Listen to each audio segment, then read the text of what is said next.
Hello again. It's been a bit since you last saw me. I thought I would do another video on the A100 since I've actually got a show coming up on the 25th of this month through at Durham. So I've been doing a bit of work on it to get it up to like, well, a good standard to show at a bike show, which this one is a classic and custom bike show through at Atley Head, so it's the main police station through there. So I thought I'll show you what I've done to actually get it up to the standard I have it now, which at this moment in time I've just polished it basically because paintwork and everything's pristine on that bike, and all I really wanted was like a nice mirror finish on the engine case and the hubs and stuff, which I have done, which I'll show you in a second with all the paper I've got out there, the wet and dry. So I'll go out and show you the bike now, which is in the sun, and show you actually how pretty good of a job you can do with just £5 worth of wet and dry and £5 worth of matte polish. So here we go. So as you can see there, that's basically just how many hours work? 6 hours work I did that, which is basically 4,000 grit wet and dry all the way to 12,000 grit, going up step by step to get to that stage. Micro.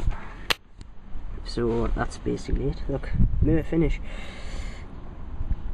I have got a set of polishing wheels on the way, which hopefully should be coming this week, so I can just get all these little minute scratches off the metal, what you can see there, which you will get with wet and dry.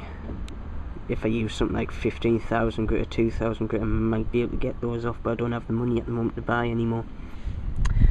But yeah, I'm actually kind of chuffed with how it's come out. I need a new sticker here, like, that's when I've been a bit overzealous with the polishing, and I've kind of polished off the sticker off, so I might actually look for one of them just to set it off. I've done the front of it. I've redone the actual air box there, which to be honest is, I think I've done to a pretty good standard. That all I've done is painted it with black paint, aerosol, let it dry. I've actually let it dry for 3 weeks, and I've gone back to it and gone over with the 12,000 grit wet and dry to give it that like pristine polish, then T-cutted it, then polished it. It's come out pretty well. What else have I done? I've sorted out the other side cover, this side cover, because with the vibration coming off the engine and stuff, the little metal tag here actually wears through the plastic, so you get this movement on both the covers. So what I've done, I've moulded some epoxy putty. I've shoved it in the hole here on the other side and let it dry, and it stopped the movement on the other side. So I don't have, if I go over bumps, I don't have that noise anymore. Well, on that side, I've done the swing arm again. So I've went down with it with wet and dry, polished it back up, and still at state now. What else have I done? I have gone over the front sprockets. Back to micro. Oh, come on. Which I've basically the same process as the engine. So started off, this one I actually did start off with 240 grit paper just to take the paint off, or the lacquer, because there wasn't off. The lacquer wasn't that bad, but it just didn't seem to set it off. I wanted it shiny. Mainly fascination with shiny things. So I did that. I do need the polishing wheels, like, just to take all these minute scratches out of it, which they should do. I've gone over the spokes, well, half the spokes, as you can see here.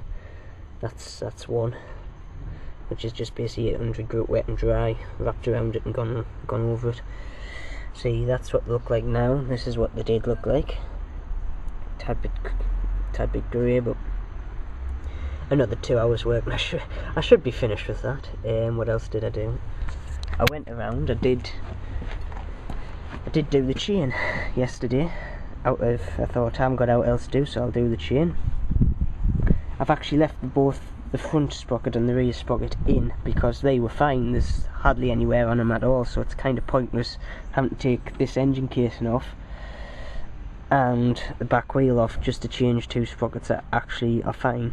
So I just did the chain, and I'll actually go inside and show you what a knackered chain looks like and how you can tell what a knackered chain is and what the telltale signs are for everybody. Well, for those who don't know, there will be people out there, and I try and simplify things for them. So that's basically it. It does need a clean, like I haven't cleaned it since I've done it, so there's a lot of grubby finger marks all over it, which I'm a bit paranoid of, because all my bikes I try and keep clean.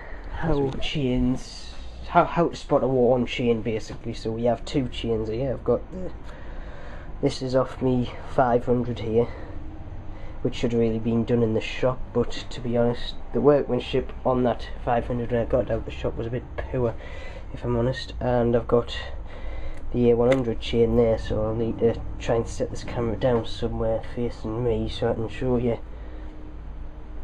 how to spot a worn chain. So let's have a look how I'm going to prop this. Here's the A100 here.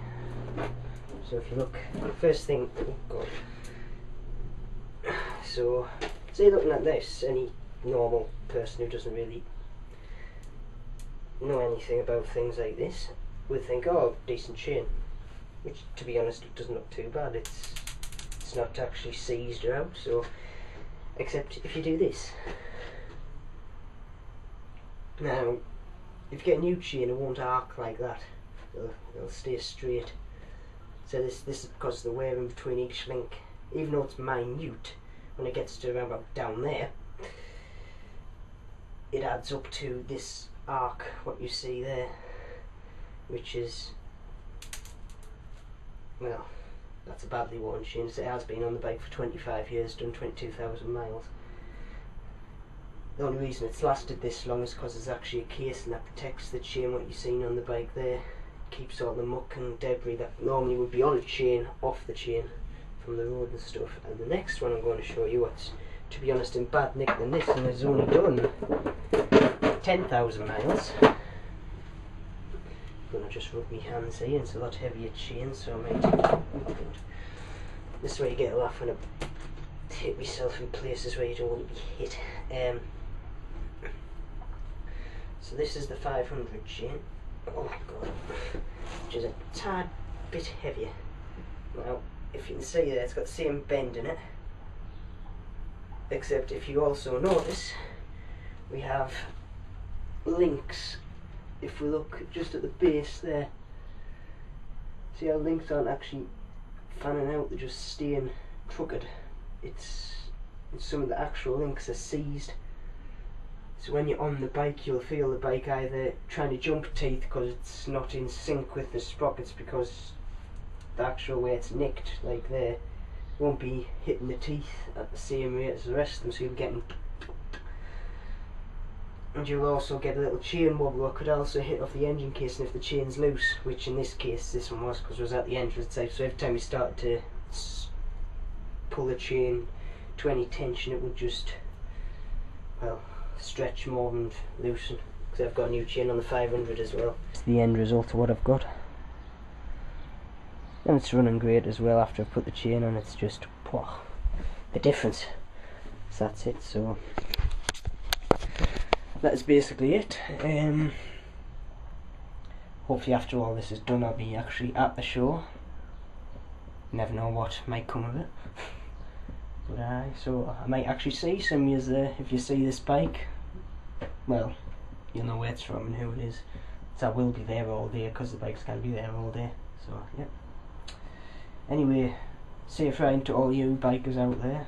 It's known that's the main audience that this video will get. And over and out, yeah.